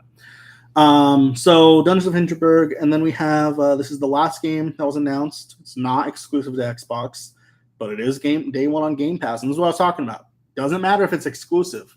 What matters now to me, right, is it coming to Game Pass, and that is Payday 3. I'm excited for this because I played a little bit of Payday 1 and Payday 2. I played that a little bit, and like they're fun games, they really are. But they were, and the reason he was talking about, especially would be better on Xbox, is Xbox it has this feature called Find a Party. Yes, and so he's gonna be able to find. You're gonna like when he played Payday 2, and when I played Payday 2. And played online, or if you tried playing single player, it wasn't that fun to play single player. And if you played online, you might get these people, some people that know exactly what they're doing and they don't communicate with you, and it made playing the game hard. Yeah, like with this, at least you're gonna actually be able to squad up with people or find people that play your gameplay style. I mean, I think just the fact that it's coming to Game Pass alone is gonna immediately bolster like that availability of people looking for parties for Payday 3. Yeah. Real quick, Loso said when you have Dolby Vision on your TV, it's gonna put everything game on Dolby Vision. My 4K Vizio next generation TV puts everything on Dolby Vision automatically, even if you're not supported. I'm seeking you when Forza Motorsport comes out. Yeah, so the thing about Dolby Vision is are you guys excited for Silent Hill? Oh yeah. Okay, we didn't talk, these are just games from this whole E3 season. I know Silent Hill 2 remake kind of counts because it wasn't announced, but anyway, yes. Yes, 100%. But yeah, so the Dolby Vision thing, like I said, yes, Dolby Vision, the Xbox and the TV will support it if the signal's being sent. the Xbox will send the signal no matter what. Same with PlayStation. If you go in the settings of PS5, it'll ask you the HDR settings. It'll ask you on when supported, off, or always on. Yeah. The thing is, if the game does not support it, like they didn't design the game around Dolby Vision specifically, it will output it to Dolby Vision, but it won't be as good as if it was, some games. I've played a few games from, I forget the names, some no-name games, honestly, off of Game Pass. Dolby Vision was enabled, not supported, looked like ass. It looked so bad. The colors were super oversaturated. It was just bad. And then Loso, real quick to get to you on that. So yeah, he was talking about, so that's in one of the honorable mentions I have. Is the Immortals of Avium. Yeah. It looks good. Again, I like the unique gameplay. Like it's got like this Doom feeling with magic and all that. It looks like a unique game, and I want to try it on Game Pass because it looks good, but it doesn't look so polished like Doom did. Is Immortals of Avium going to Game Pass day one? I think so. Yeah, I don't remember, but it looks like a really interesting game, but it doesn't look good enough to me to be like a $7 grab buy and go ahead and buy it. So I definitely might want that one. I might want to wait on the reviews or see it out. Mortals of Avium. Are you buying this game day one? My apologies, it wasn't 33 Mortals. Yeah. So I'm not going to be buying Mortals of Avium. It would have to be a dirt cheap sale or something for me to pick it up, and you have nothing else to play for me to get it.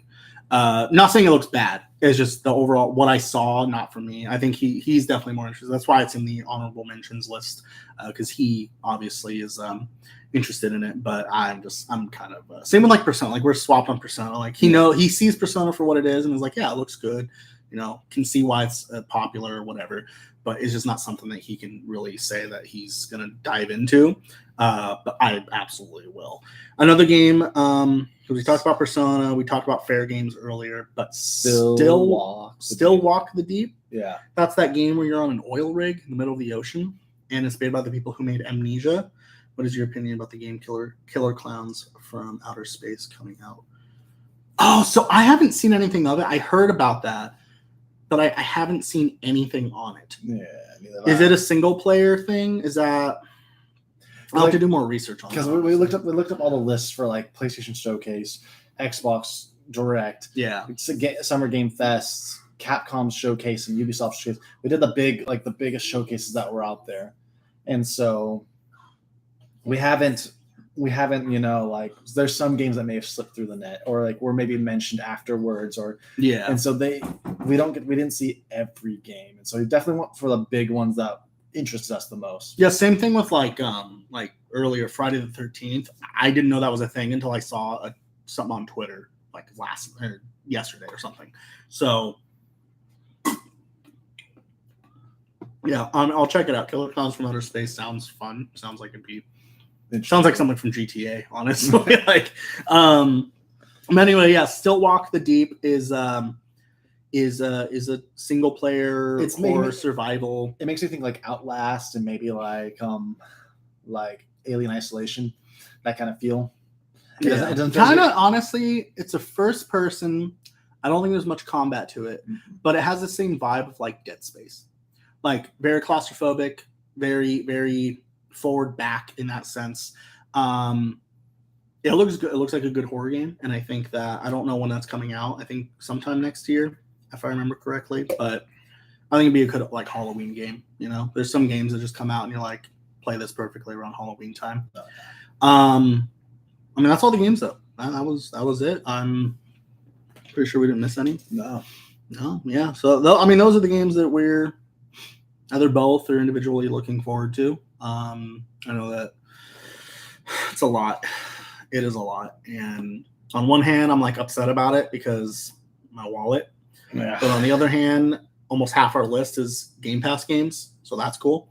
And even then, time.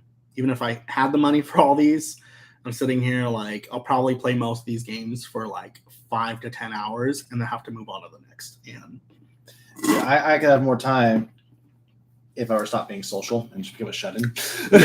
He's the only person I socialize with besides you guys. Like A lot of you, I think everyone in the chat right now, I talk to every single one of you individually on Twitter or PlayStation, whatever, Xbox.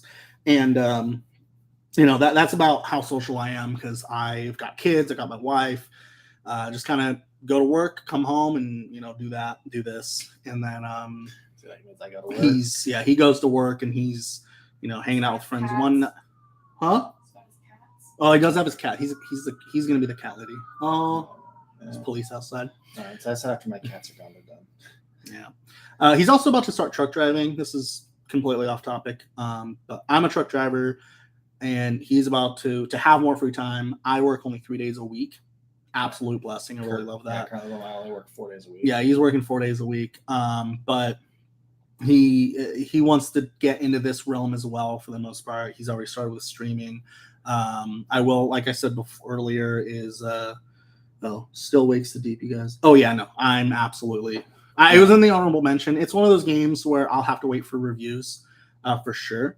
But yeah, I mean, it looks good. Based on what I've seen, it looks good and something I want to get. But we're still not going to see anything more until near the end of this year, maybe in the beginning of next year. So yeah. Right now, again, it's interesting. That's why we put it as an honorable mention, definitely because it looks interesting. It looks like a game that definitely can get behind, have a nice walking simulator, jump scare, whatnot. Mm-hmm. But until we get closer to having a release date for it and maybe it coming into Game Pass, we don't have no idea right now. It's just a mention. Xbox is like, this is in the works. This is what we got going on. Mm-hmm. Hope to see it next year. Also, Banks 332, everyone, and on PlayStation, Xbox. Always need people to play with when I'm bored as hell. Yeah, guys, I'm looking to build a community. That's what I'd love to do. You guys, every single one of you watching right now, I've been a part of it since day one. I've been talking to Loso, Deathstalker, Justin. I'm assuming you're still here, I'd hope. Alexis, I know. All of you, I appreciate that. And, really helps out a ton. Well, I'm thinking, so I guess maybe a few channel updates. So real quick, I'll make a community post later of his channel. I also share his updates to my community tab thing when he goes live. Right now he's playing through Horizon 2, which hasn't been doing too hot. I don't think people really care about that game, but he will. It was my most voted that people wanted to see me play through. Yeah, but I don't think people realize that I had to start the game fresh. I've never played Horizon 2, and that right now I'm playing through it, and then I'm going to get the Burning Shores DLC. Oh yeah, well, so hold on. He said Still Wakes the Deep. Did you talk about that game yet? Yeah. So that was the very last game we talked about. Still Wakes the Deep. It looks really good. Looks interesting. But it's one of those games where I'll have to know more about, right? Just because you show me a really cool trailer, that doesn't mean the story's going to pan out or the gameplay is going to be that fun. There's a lot of elements that go into a horror game that need to make it good, and it's easier to mess up a game like that than it is to make it really good. Right now, with what we've got shown, what we have right now, this is in the works at the moment. It looks creepy. Justin says, I'm still here, bro. It's just a lot of games I haven't heard about, so that's why. Yeah, that's true. I haven't heard about a lot of this either. Test Drive Unlimited, Solar Crown is another game to look forward to. See, there's so many games. This is what I was talking about. Any games that you guys, I'll go back through the comments after the fact once this is finished uploading or whatever. Look up these games. I'll look up some of these games and probably add them to the list because there's so many. 2023. And I mean, this is not already including everything that's already come out. This fiscal year and next, just even going into the start of the next fiscal year is we're getting a plethora again. Xbox and PlayStation, they want to saturate us with new IPs. They want to try getting us to. You don't like Crocodile Boy? Hey, what are you doing right now? I don't know what is Crocodile Boy. I think the show. Movie that Maddie's trying to put on. Okay, go tell Maddie to put a different movie on. Tell her I said so. Okay. Thanks. Shut the door. Shut the door. Siblings. Alone in the Dark reboot looks good. Oh yeah, I haven't played the original, but I would probably play the reboot. Just I heard about that, but yeah, tons of games, more to come. And he is going to be, I might start live streaming games. This is the first live stream of the channel. It's turned out really well. I appreciate every single one of you for sure. And I'd love to do more of this. I'm thinking when he comes over, instead of us doing a dedicated video. Daddy, What? Maddie wants to watch Crocodile because I don't like it. Maddie wants to keep it. Maddie wants it. This is part of being a dad. Yeah. Hey, go tell Maddie that she cannot put it on. Okay? Cool. Anyway, I'll probably get out of here pretty soon. But yeah, I haven't been caught up with new games lately, and Daniel, you know, I've been stuck with her. Yeah, so hey, you guys need to get out. We're all working. We're almost done. Shut the door. What? She just gave me. I don't kind of anyway. To be fair, we have been going for almost 2 hours. So. With new games lately, I've been stuck with retro games I have so far. Yeah, so I've been talking to Justin off and on. He's been playing on like his Xbox and stuff. And same, I mean, I just bought this TV. I just got the TV like a couple weeks ago. Been playing GameCube, PS2 when I'm not working and stuff, obviously. But yeah, no, it's even harder, right? Because all these new games coming out. You see my bookshelves. I got tons of games there. These backlogs. So there's nothing wrong with you know, just ignoring it for now. And like I said, there's many gamers who just stay a whole generation behind, right? Like play on the PS4 while all this comes out. And ready to get the PS5 or Series X, whatever. You'll be set, dude. You will be set. Got a plethora of things to choose from. Yeah. But yeah, so he'll be streaming Final Fantasy 16 once that comes out. I'm not going to be covering that game. So that is something you're interested in. I'll make a post, go over to his channel. And yeah, going forward, I'm going to be looking into doing some more gameplay live streams.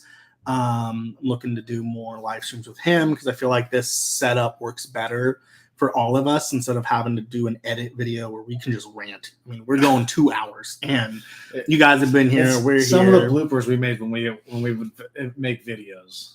Still looking for a GBA player for Thanks, Death Stalker. Yeah. I haven't been able to find one that's less than like $150 at best, and even then the disc was all scratched up. It's just without how the gaming industry. Yeah, and I feel that. There's some moments where I'm just like, make decisions, you know, but once you look past those bad decisions and see these are all the good games that we found, all the games that look promising, you know, weren't just showing us CGI trailers, my kids are yelling. I think it's about time to wrap this up. I was trying to push it to that 2 hours just to make it nice even. But anyway, guys, they're not letting us. No. Thank you for watching. I appreciate every single one of you. 1 second. 1 second. Go. 1 second. Give me 1 second. Okay. Anyway, I gotta go. Thanks for joining. I'm gonna go deal with this. I'll see you guys in the next one. I will have a regular video tomorrow. I will just normal video. I have a conversation or topic I want to talk about. So look forward to that. And I'm looking for more people just to come and talk to me while I'm streaming. Yeah, subscribe to me, subscribe to him, drop likes, do the stuff, helps us grow. Everything's great. Bye, guys.